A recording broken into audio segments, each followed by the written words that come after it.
Hello and welcome to my channel. My name is Josh and today we're going to be kicking off a video series that I'm going to call Panasonic S5, The Basics. In this series, I'll be covering loads of different features that are found in the S-Series lineup of cameras and delving a bit more deeper into how you can use them and where you should use them in your professional work. Let's kick things off with a technique called focus stacking. This topic was actually requested by a member of the Panasonic S-Series forum called Alan Barr or Elaine Barr. I'm probably butchering your name here, buddy, I'm really sorry. But yeah, so it was requested there and that's how we're going to be kicking this whole series off. Just as a brief overview, focus bracketing is essentially where your camera will take multiple photos in quick succession while basically changing where the focus will be in the frame, i.e. starting off in the background and then moving the focus all the way through to the foreground.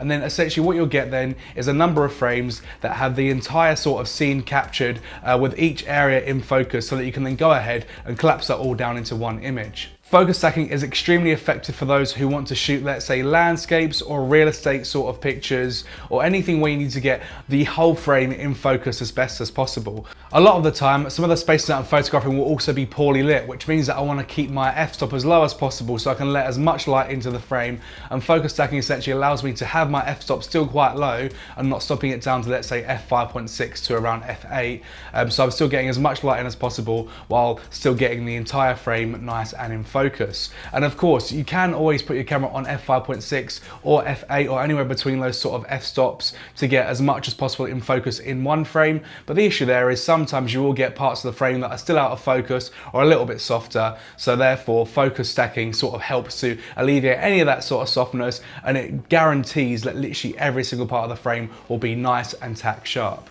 In order to successfully master focus stacking, you'll need a tripod and also access to Photoshop. And that's simply because all those photos won't be amalgamated into one image inside the camera. You have to do that yourself manually in editing. And I know that might seem like a massive pain for some people, but trust me, it's extremely quick. You can do it in literally like 2 or 3 clicks, and it really doesn't take that much time at all.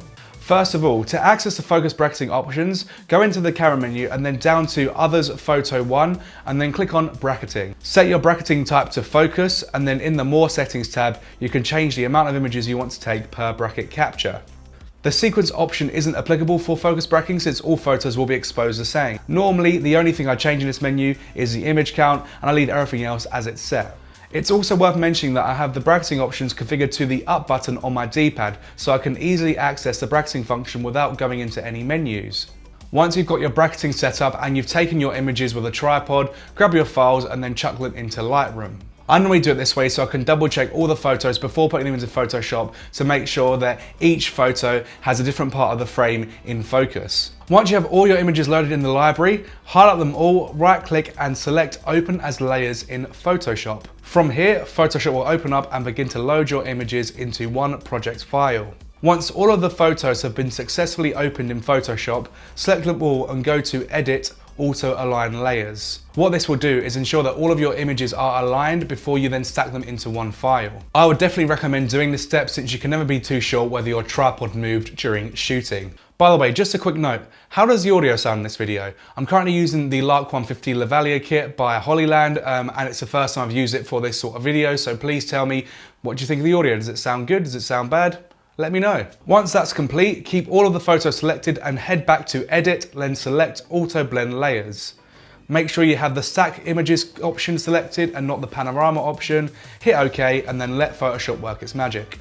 Once that's finished processing, you'll see that it will spit out a single layer on top of all the images you originally imported into that project. All you need to do now is hit save and go back into your Lightroom catalog and wait for your stacked image to pop up in your library. Once that appears, you can then go ahead and edit this file as if it were any other raw file inside of Lightroom. Make the adjustments you want and boom, you have an image that is tack sharp throughout the frame. It really is as simple as that. So that is exactly how you go about doing focus stacking with your S-Series camera.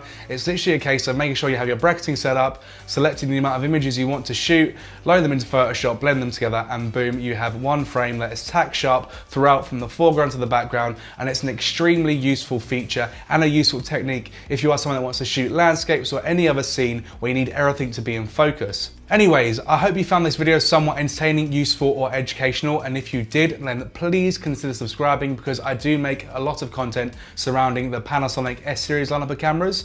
And yeah, hopefully I shall see you in the next next one. Thank you.